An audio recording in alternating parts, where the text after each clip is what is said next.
And, you know, this is something that's come out, and there seems to be a lot of tension around this.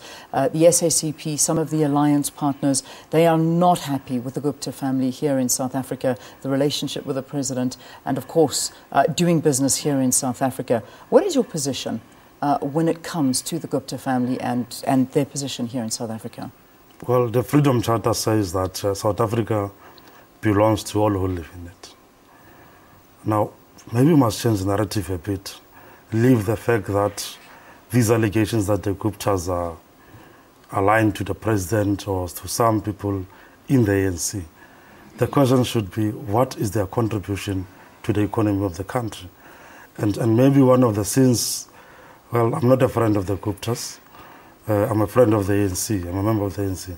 But maybe part of the sins of that family would be their entrance or to break monopoly capital. You would know that they've just entered into, they've got a newspaper, they've got a TV channel, ANCYL. Those may be the issues. And currently, we are told that they bought a mine from Lenco, and they are saying to Eskom or South Africans that we will then sell to you, South Africans, at 150 per ton, as opposed to what the other big players are charging, 900. So for me, is the whole question of entering into the space where was previously dominated by white and exposing them that the country and the economy has been milked by these big players who are saying that we will do it cheaper. But we are saying if there's anything wrong that they have done, because nobody is above the law in the country, if people have got evidence of any wrongdoing by the Gupta family, they must take it to the relevant security agencies of the country to deal with that, so that we then don't Guptarize the country, that every time there are issues, Gupta this, Gupta that, alignment to Zuma and all of that. But if any company says to us, we are saving the economy 2 billion rand, I'm sure all of us in South Africans, we should be able to welcome that. So those are some of the issues that we are talking about, the economy of transformation of the economy. So that those that have been milking, because the problem is when black people get into those things, which were previously meant for white, then that is the problem. So let's leave the narrative about connections, whether Zuma's son is working with them or not.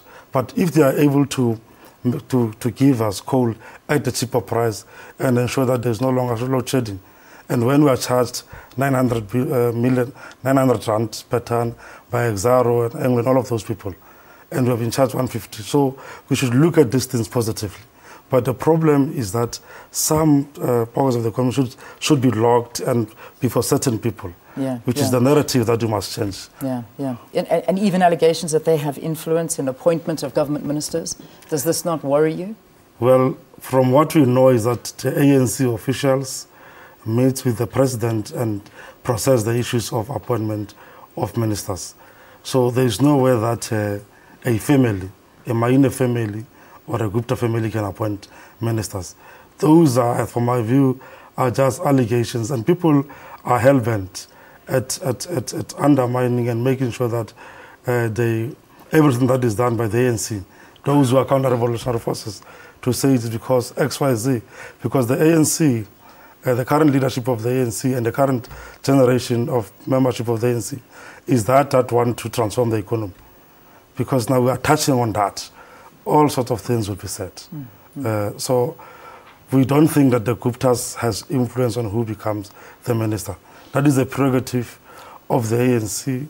Even the latest reshuffle, we were told that how the process was done by the ANC officials. So none of the Gupta families are in the officials of the ANC. Collen, we're running out of time. I just want to get some more details about this rally.